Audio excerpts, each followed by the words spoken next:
Hey everybody, how you doing? I pressed record, but I wasn't ready. So guess what? I gotta be ready now. Hope you're all doing great. Glad to see each and every one of you today. Welcome to my channel. I got some miscellaneous Beatles solo stuff that I've gotten in recently that I think you'll enjoy seeing. And I hope everybody's doing terrific out there. The first one up is, I've been collecting these off and on, the vinyl series of the Lost Lennon. And for those of you who don't know what these are a lot of outtakes and demos and rehearsals and just a lot of really good stuff. This is number 30 in the series on vinyl. And like I said, the songs are unreleased songs, but there's songs that you may know, definitely, but it's a different take of that song. And so I recently just got this one, which is a great one to get. And then the best part about it that I really enjoyed, and the sound quality varies from song to song, but it's actually really pretty nice. But this is on green colored vinyl.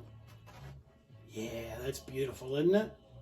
So really happy to get that to add on to my Lost Lennon collection, which is kind of growing slowly. And speaking of John, this is a John Lennon bootleg, and this is good. There's not really that much on this one. There's just a couple tracks on there showing John's house there. This is okay. I don't really necessarily think you need it unless you just want to have it to add to your collection. It's only like, like I said, just a couple of songs on there. I'll let you pause on your own to take a look at that. But yeah, it's not bad. If you can find it for a good price, why not? I wouldn't go too crazy and spend like $50 for it or something like that.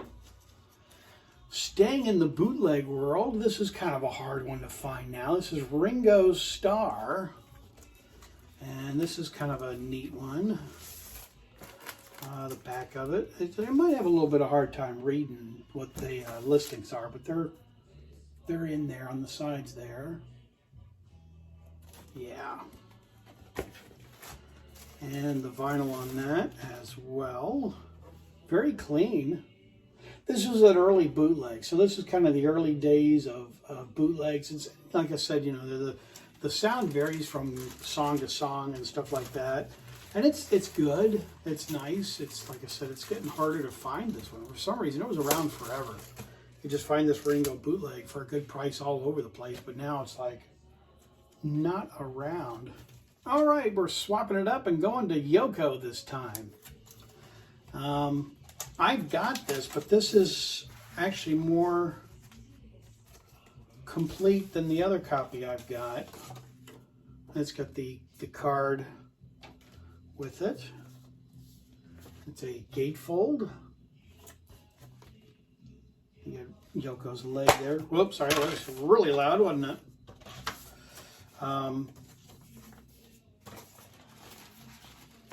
Trying to do this like I can. So there's the vinyl. Side 1, side 2. And this also comes with the poster that came with the album itself. If I can get it to open, that would be the good part, wouldn't it? Massive poster of Yoko. There you go. So there, getting all that in there. Yoko poster. And here's the original paperwork for the insert. So, and as if that wasn't enough, and don't you think it should be, there's another insert and a second record, and that is on Apple. Very nice, very clean, very perfect record. Oh, that's really a nice one to have. I do have another original one of that, but it's just kind of fun to get that, and because it's a little more complete than my other one. And then my next one up is Ringo Starr again. And I'm going through kind of a collecting crazy phase where I'm now collecting, this is a UK first pressing of Goodnight Vienna. And this is neat because this is the, like I said, the first pressing. So this is quite nice. And actually this is really clean. I mean, I got this offline. Got it on eBay. And it's just really awesomely clean. I'm really, really pleased with it. Like a first pressing. For some reason, the Ringo Starrs are really going up in value and price and everything for first pressing. Who would have thought that? But they are. But I like Ringo a lot. Next up is Paul McCartney, Londontown. And this is a Japanese pressing of Londontown. And this does have the Japanese insert. So I can get this to open up. And here's part of the other paperwork for the insert for the Japanese pressing. And it's pretty much like the UK or the American one. You got the insert to hold the record as well. Here's the back of it. And that's really neat. Yeah, and this sounds tremendous. I really like it. And Londontown's one of my favorite albums, so I was really happy to get this. And this was a nice purchase. There's a really cool Beatles. Okay, it is one of the Beatles. Paul McCartney, Londontown. The record's clean, just tremendous sound, and just loving it. Really am. So that's beautiful. So glad to show you that. Next up is a first pressing UK Redraw Speedway. So you may say, okay, that's nice. Yeah. And the great thing about this one is it's a UK first pressing.